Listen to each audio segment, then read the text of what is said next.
Hey everyone, Steven here, and today I'm reviewing the RCA M27PG135F monitor. I did an unboxing video a while ago, and after spending close to two and a half months with this monitor, it has continued to impress. With this review, I'll be covering all of the specs like the unboxing video, but I'll also be covering the panel settings and doing a sound test for the speakers. After that, I'll get into what I like, don't like, in the gray area before wrapping the video up. With that being said, let's get into the specs. This is the M27PG134F, which is a 27-inch 1440p IPS panel monitor with a 240Hz refresh rate and a 1 millisecond gray-to-gray response time. This covers 95% of the DCI P3 color gamut with a typical brightness of 250 nits and a peak brightness of 350 nits. This has a contrast ratio of 1000 to 1 like most other IPS panels and is HDR10 capable, but keep in mind the port bandwidth limitations here. So the max hertz this can get with HDR10 is 200 Hz with 10-bit color. For ports, you have two HDMI 2.0, one DP 1.4, one USB Type-C with 90-watt power delivery, a headphone jack, two USB 3.2 ports, with this being the extra USB expansion that you can do that doubles as a KVM switch. This has two 2-watt speakers that I'll do a quick test for in a minute, and for physical adjustments, this has a height adjustment of 90 millimeters. This can swivel to the left and to the right 30 degrees. Tilt is 5 degrees forwards and 10 degrees back, and this can pivot 90 degrees either direction. This has a 100mm by 100mm VESA pattern also if you'd like to mount this to a monitor arm. On the back of the monitor, you will find two RGB lights that can be adjusted in the panel menu. The menu button itself is just one single button towards the bottom right-hand corner, which I do appreciate over multiple buttons. The base has a cable management hole that helps keep everything organized with a splash of red towards the bottom of the stand for some added flair. Inside of the box, you will get the neck, the stand, the screws to attach it, the user manual, a DP cable, and then the power brick and power cable. Last, the price here is $429, and this just went on sale this week, so you can grab this through the link in the description. They also just launched the M27PG134F, which is basically the same monitor as this one, but 165 Hz instead of 240 Hz, and there is no KVM switch or USB Type-C port. That one retails for $299, and there will be a link for that in the description as well. Moving on, let's do a quick sound test with the camera and microphone roughly 3 to 4 feet away from the monitor.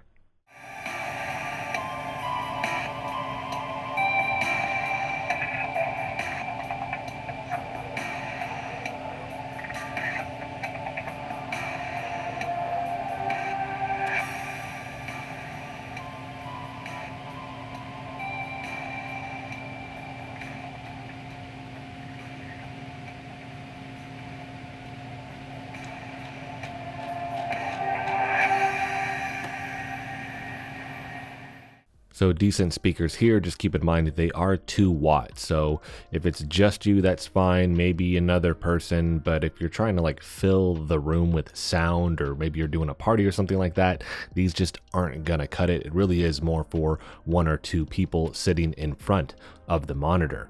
Next, let's cover the panel menu settings. I won't cover everything in great detail, but just some of the major settings here.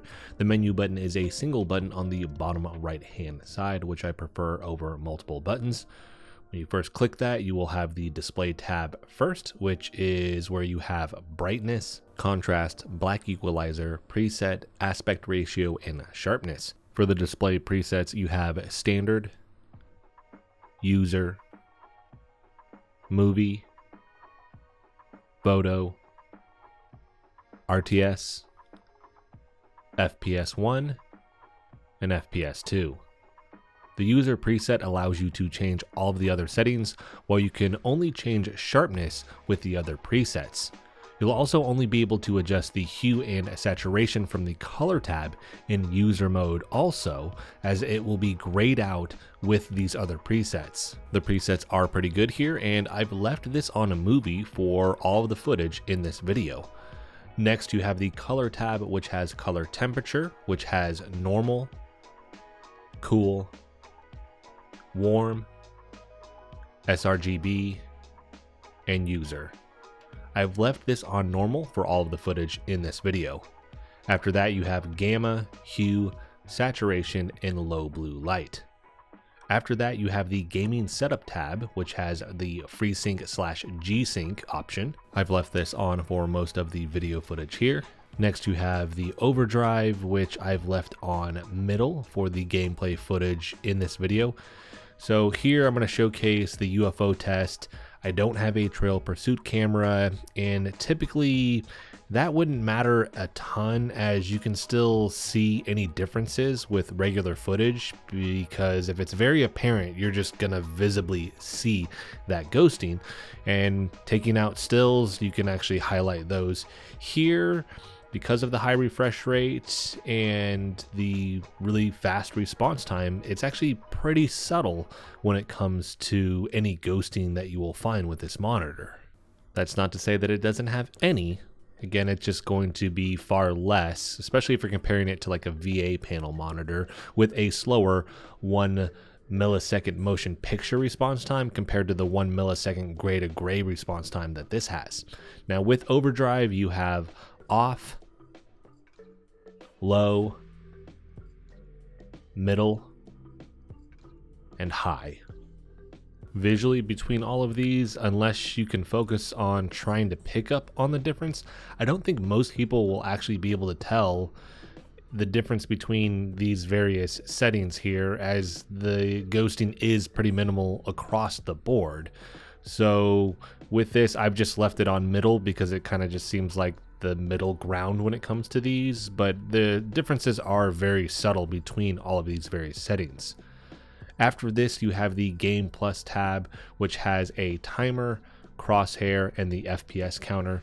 Then you have the dynamic contrast ratio, which I've left off for most of the gameplay footage. It's okay, I just don't use it as often when it comes to monitors like this. To me, it's something that I would use more if I had a bunch of local dimming zones, and this does not have that. Last, you have the motion picture response time, also known as motion blur reduction, and this will dim the monitor and reduce motion blur. In order to enable this, you do have to disable G-Sync.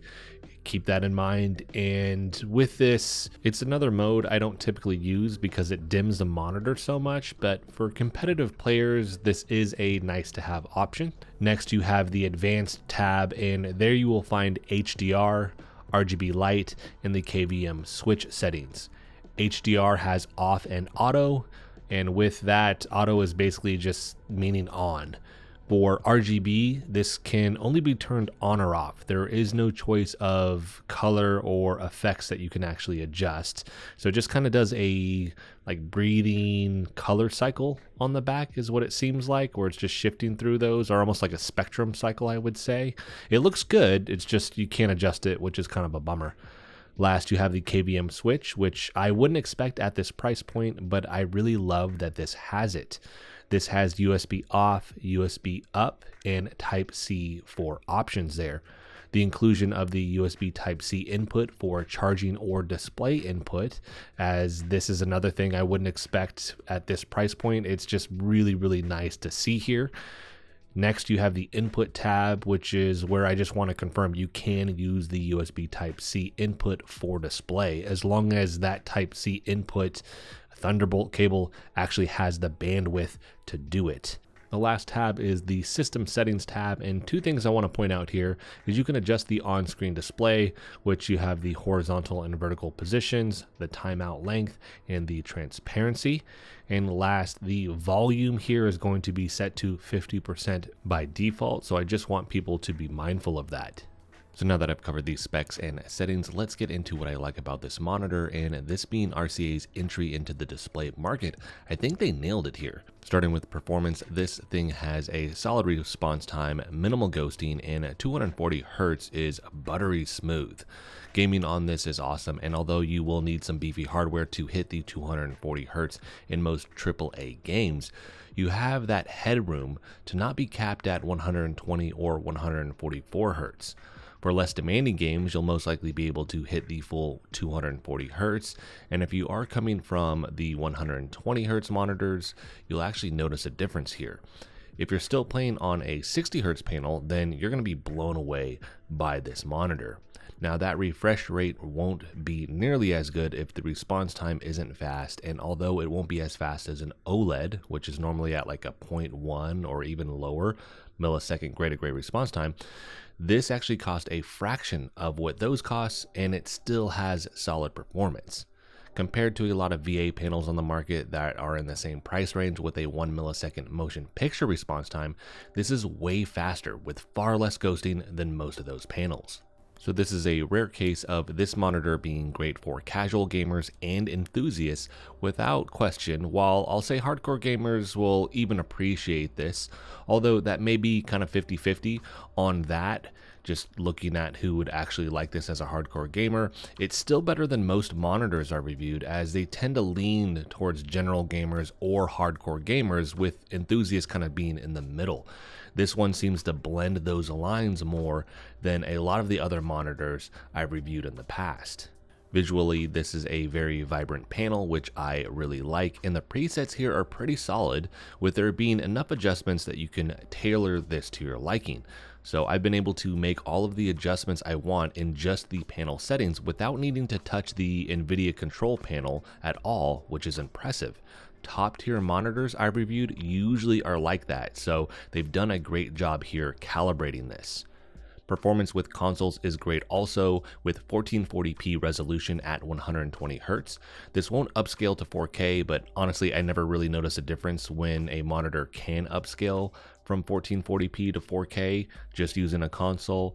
And here the 1440p 120 Hz runs just incredibly smooth.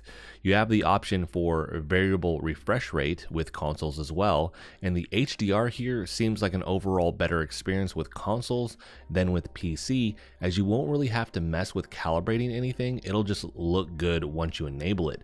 So I'm showcasing a blend of Xbox Series X footage and then the PlayStation 5, both of those 120 Hz at 1440p with HDR enabled. So any of the footage in this video that has consoles, that's what I'm running. Next, the KVM switch here is usually on more expensive monitors, so I love that it has this. It's not something I would expect at this price point. It just makes the transition between various displays easy to use, like when I connect the handheld to the monitor via the USB Type-C input. That's another thing I wouldn't expect at this price point, and RCA has managed to include that, which is great for charging devices or as a display input with that USB Type-C, because this delivers the 90 watts of power so you can charge your device while it's displaying to the monitor with handhelds or laptops. Next are some things I think are positives, and usually questions I get in the comments at some point. Starting out, I really like that this has the full spectrum of mechanical adjustments, so you don't need to mount this unless you really want to.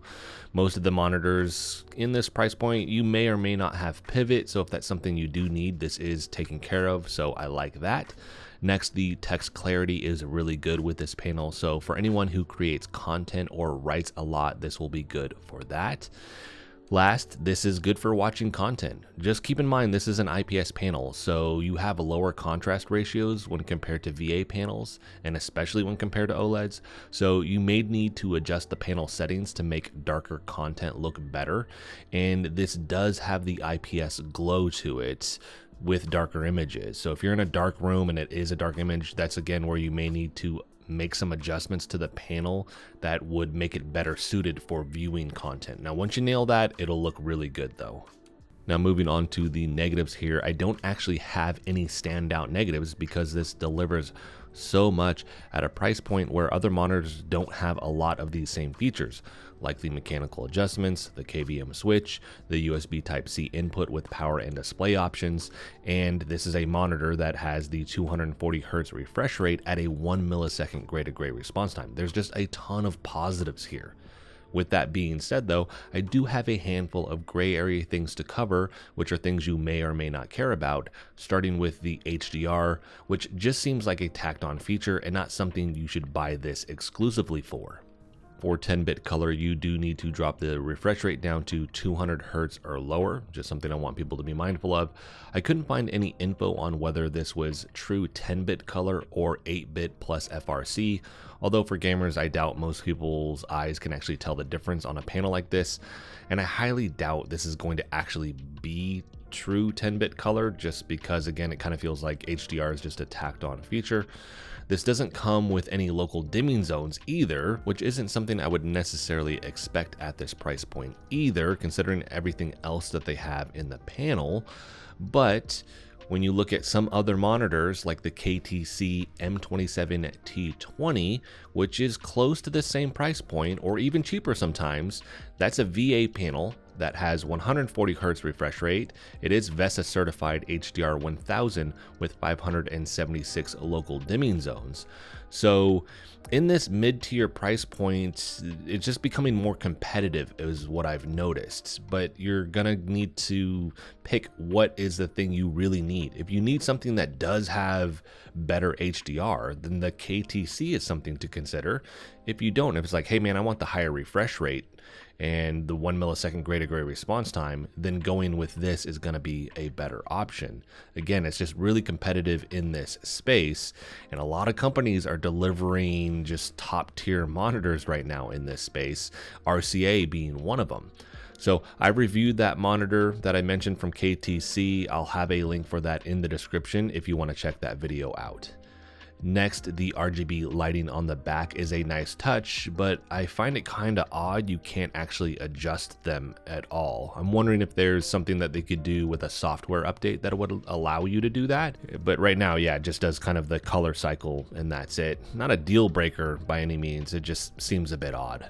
Last is something I didn't actually film this happening, but when you choose a display input and you don't put this on auto, what happens is if that isn't powered up and you power up another device, for example, if I'm using an Xbox on HDMI and then I have my computer on DP and I've selected HDMI, that isn't powered on, the display will recognize that there is no input, so you can't use the menu easily. If you power on the monitor, what happens is it powers up, it goes, hey, there's no display source, and then it just turns off. And then you got to kind of cycle through the buttons, and then it eventually recognizes after a second that, oh, you want to choose a display, and then it gives you that option. Then you can go down to DP. It just adds this, I don't know, minute or two period of trying to like, oh, I need to select this other thing. So if you do have this monitor, something to be mindful of, it just is easier on auto because it creates this lag in how you change from one display to another. So that is going to wrap this video up. RCA has delivered an incredible monitor. This is just their first entry point into the market, and if this is any indication of what we may see in the future, I think RCA is going to be an option to consider for a lot of people because you have this solid price point with all of these features. You have the IPS panel at 240 Hz with a 1 millisecond gray to gray response time. That in and of itself, you'll see a lot of other brands like that's all they deliver. But with this, they're delivering all those extras on top of it. Full mechanical adjustments on the stand itself. You have the KVM switch. You have the USB Type-C input with this that you can use to power and as a display. So they've just taken something where they could have just said, hey, we're just going to do that and then left it alone. No, they added all this extra. It just makes it a really good deal in my opinion.